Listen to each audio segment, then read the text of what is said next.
Well, welcome back, everybody. Stephanie here. I'm excited. So you've seen us go through a couple of these interviews where we find someone who has built a business, a substantial business. Now they're doing podcasts. And I think there's a lot of misconception out there about podcasts, and podcasts are just things people like just give away their time for, or it's not a viable business.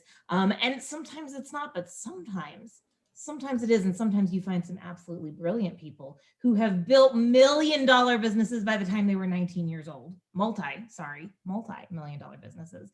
And then we get the opportunity to interview them here. I'm super, super excited. Joseph, thank you for joining me. Joseph is the podcast host of Your First 100K, which you guys know me, that's a podcast after my own heart. So I'm so excited to have you here today, Joseph. Hey, thanks for having me on, Stephanie. Let's add some value to your audience as best we can. Yeah. Yes, let's do this. So, first question that comes to mind for people who don't necessarily know you, your story starts very beautifully. By 19 years old, you built a multi-million dollar company. I think there's a little bit behind that story, but you want to give us kind of the overview. What prompted you? What was it? How did you get it over? I mean, it's such a small percentage of small businesses get to millions of dollars. How did you pull that off? I definitely didn't do it alone, is the short story. I had business partners that ran the business side or the business model, the planning, the strategy, et cetera. That was not my gifting. My gifting was to bring people together and build a team and then teach them how to go out and do sales, direct marketing, straight to the public, face to face, and get rejected a whole lot. So that was my gifting, and that was my very specific lane in the business. And my business partners, they handled the back end, back office, leasing, operations, all of that. So when you put those two or three giftings together, you could create a very powerful company. And we built within 12 months, we hit $2 million in revenue our first 12 months out the gate. And we were like, what the heck did we just build? So then we just took that model, we duplicated it into multiple cities. We did 2 million in every city. And I was doing about 110 hours a week at the time, but I was 19 years old, and you have that energy at 19 years old, right? Oh boy, if I could bottle that and sell that again. So yeah, I burnt out and then retired or semi-retired at the age of 24, partied away everything I had made, my fortune, for 5 years in Scottsdale, Arizona, and hit rock bottom. Oh, okay. All right. So we're going to have to come back to the whole hit rock bottom thing.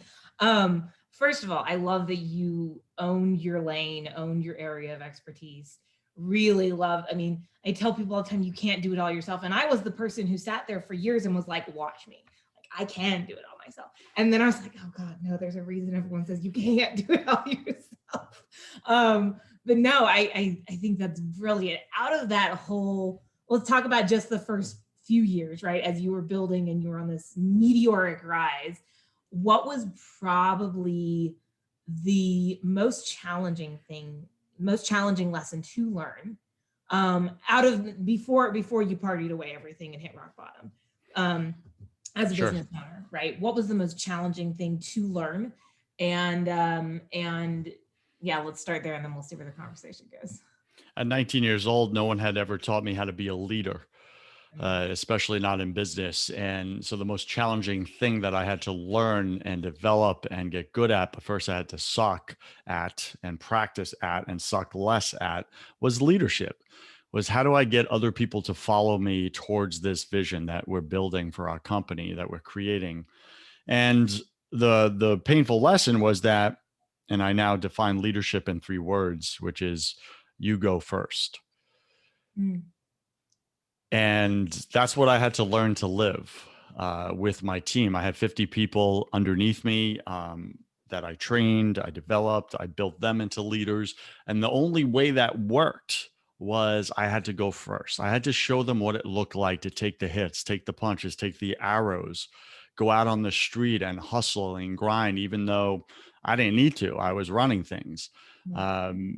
And when they went out for the day to hit their sales goals and they came back, some of them defeated and they missed their goals, I would take them out for what we called night work. And I would stay out with them until sometimes 1 or 2 in the morning until they hit their sales goal so that they could show up the next day in our sales meeting and high five people that they kept their word in the matter and not look defeated and depleted. And that was difficult. That was really difficult to actually walk out leadership with your team, to lead by example, to go out and do what you don't need to do, but what they need you to help them with.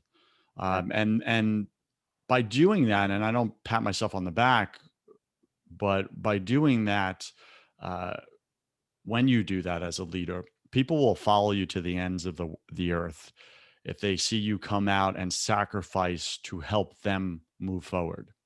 Yeah, because they start to feel like, oh, it's not all about, you, right? They're like, okay, I matter too. And when you give people that sense of pride, right? And I love how you work to keep the momentum going, right? You said something that really struck my heart, right? You set it up so that they could come into the meeting the next day and still have their head held high and feel excited about going to hit goals again that next day, which is, I think people underestimate what it takes to get a really good sales team, and keep a really good sales team. Everyone wants to outsource it because they're tired of doing it all themselves. And I'm like, you think it's easier? Right? There's a lot of work that goes into that. Once it's running, you can let it run a little, but there's a lot of work that goes there. So And to your point, Stephanie, just to give perspective to your listeners and viewers, running a sales team of 50, keeping that number of 50 people took, we had a lot of churn and burn, right? yeah, It's direct sales out in the streets, marketing, getting rejected. Our law of averages was 80 presentations. 100 presentations, 80 people will reject you and say no, some nasty and aggressive, some nice. 20 will say yes. So if you do 100 short little presentations face to face with people, you'll get 20 yeses and hit your quota for the day. But that means you get beat down 80 times a day by 80 different personalities a day. So you can imagine with that level of rejection, most people can't handle that.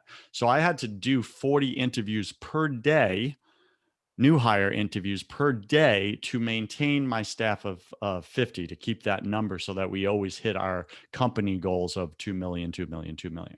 Just perspective there. I so appreciate that because again, I think there's a lot of misunderstanding with what it takes, right? And I was going to ask, so you mentioned the next thing I wanted to talk about. You said you were working 110 hours a week. You had your burnout. I'm sure some of that had to do with having to interview 40 people a day. Um, would you do anything different looking back? Would you change how you ran any of that, or took care of yourself, or any of the above? Yes, to all of the above. First off, I would never do that business model again. That's the first part of that, because it's such a you intensive business model. Yeah. I had to be there leading, and when I wasn't, people are falling down, right? So I have to constantly motivate them and keep them going until they're built up into leaders, right? Right. So once it got to a certain point, and I built my executive team of leaders and trainers, et cetera. Now they were replacing me, which was great. And I was able now to spend most of my time just interviewing, et cetera, and motivating my team when they came back to the office, not so much out in the field. So I could say we were able to scale me mostly out of the business, but not fully out of the business. So that's how I would do it differently is I would scale myself completely out of the business so that things ran without me, both outside the office in the field and inside the office. And I was not able to achieve the inside the office scalability before I burnt out. Yeah, I think that's one of the things that as entrepreneurs we kind of have to balance, that of like putting in the energy. And yes, you have to put in more energy to get the momentum going, to get the business established, but you got to do it in a way that it doesn't burn you out to where you have to then go, party for 5 years. Now, you said at that point you then hit rock bottom, 5 years of partying. I can't imagine 5 years of partying.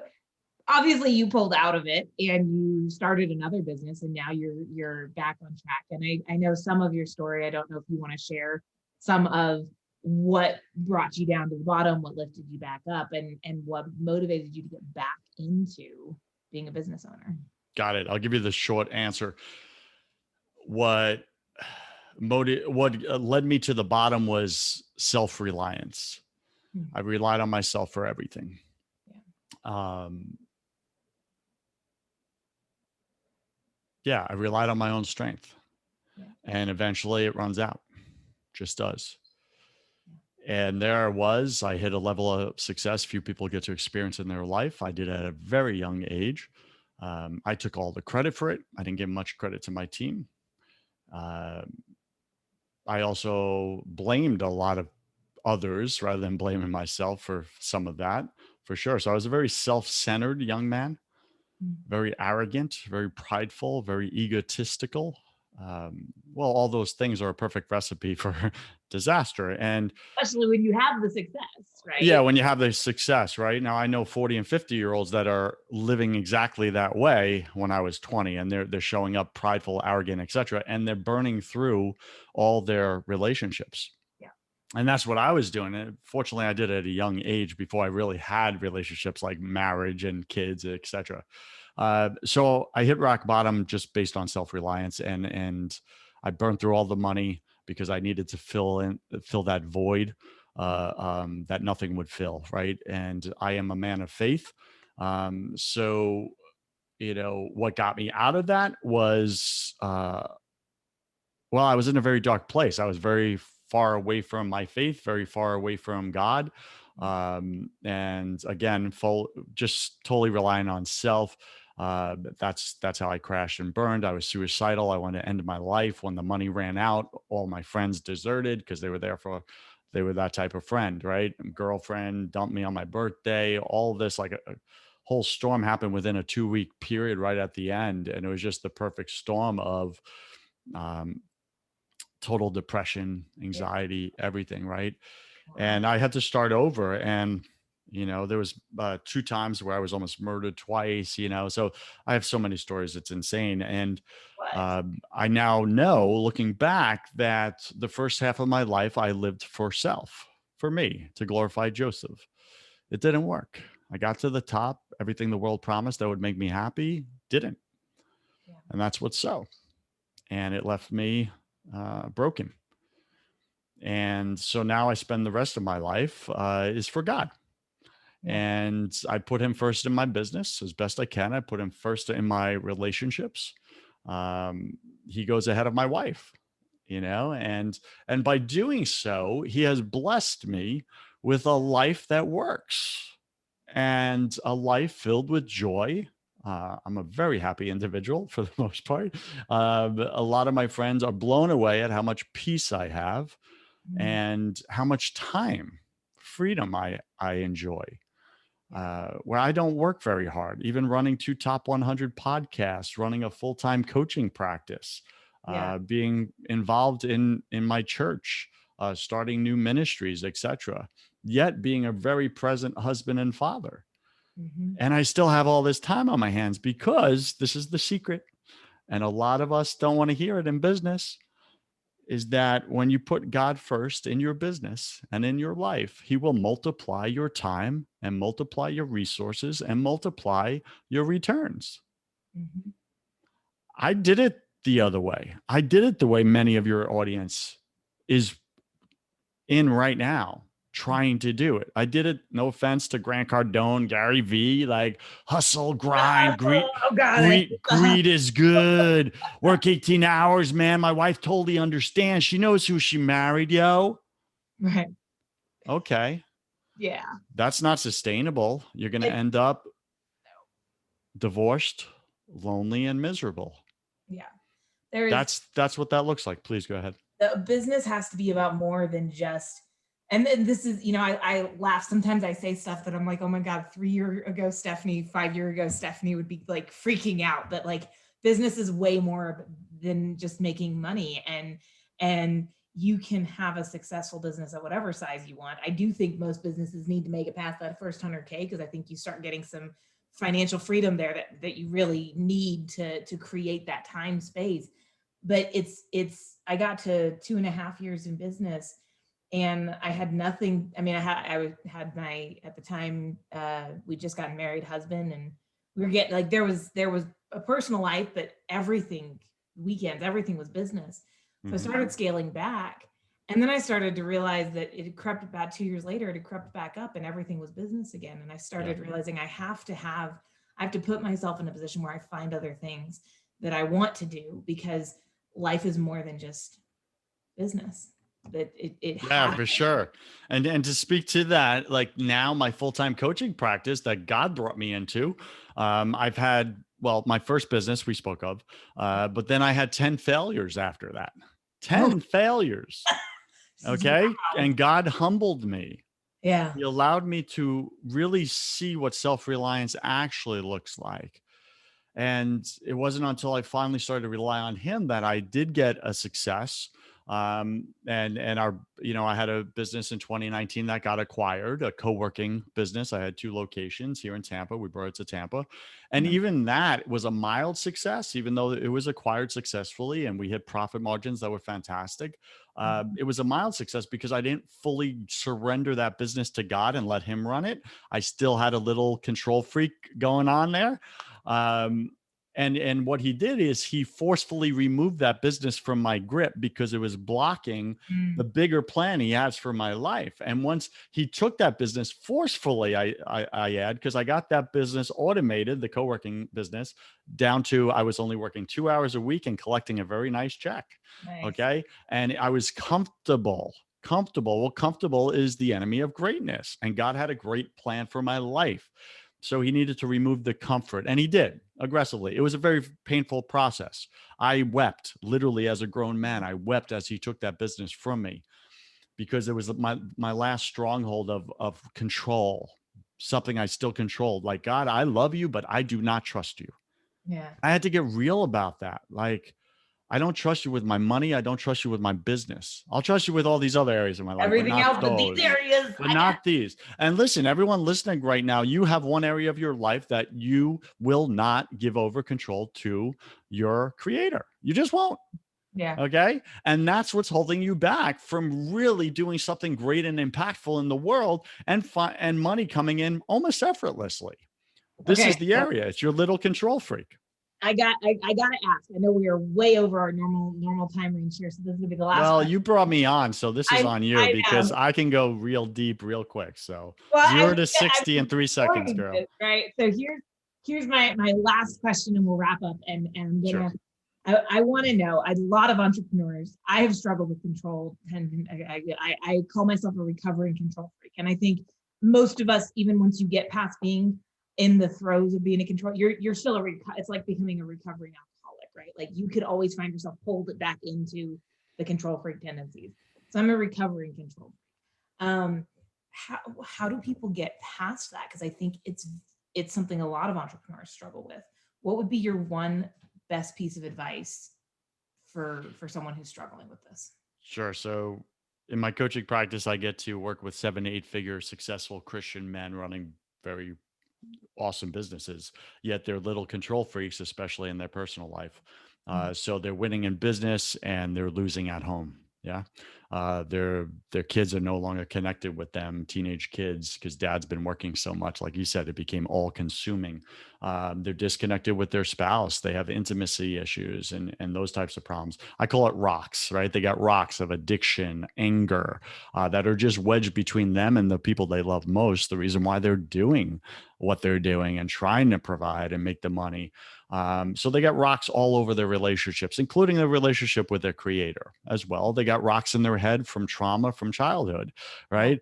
So I go in and I help those men blow up those rocks once and for all. So it's not therapy and counseling that lasts for years and years and years, where you talk about your problems or you learn different ways to cope and manage your problems. No, we go in and we blow up those problems once and for all so that they never surface again, right? So my coaching practice is called Blow Up Rocks, right? It's blowuprocks.com, right?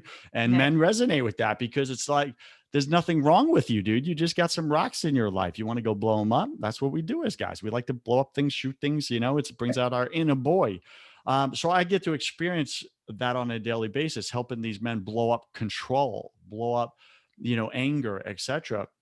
And I'm answering your question, the way to blow up of the rock of control that has wedged itself between your God, between yourself, between your wife, between your kids, is one simple answer. And it's not a word you're going to like, but there's a different definition to it. So the word is surrender. Hmm. But in the eyes of the world, especially in the business world, surrender is a nasty word. It's Yeah. what weak people do. It's putting up the white flag. It's quitting. That's what it means in worldly terms. It's Right. to lose or to be a loser. Well, nobody wants to do that. I didn't want to do that. But that's the physical realm. There's a spiritual realm where surrender is the very thing, if you're a Christian, the Bible talks about, Jesus talks about, is you must lay down your life for the one you love. You must surrender, give up your egoic self, etc. Right? So that is the short answer. That's what I take men through in the coaching. I teach them how to surrender in the spiritual realm so that they win bigger in business and they win bigger at home so that they die with zero regrets and they don't become a statistic on the deathbed.